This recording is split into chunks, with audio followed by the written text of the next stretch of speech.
You are looking at Julian's pronunciation guide, where we look at how to pronounce better some of the most mispronounced words in the world, like this other curious word. But how do you say what you're looking for today? Let's learn once and for all how to pronounce these names correctly. There are different pronunciations indeed, depending on the origin.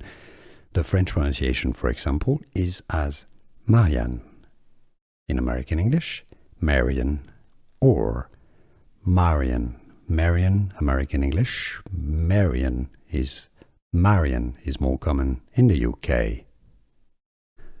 Here are more videos on how to pronounce more confusing words and names too many mispronounced. Like this video if you found it useful. I appreciate your support. I'll see you soon and thanks for watching.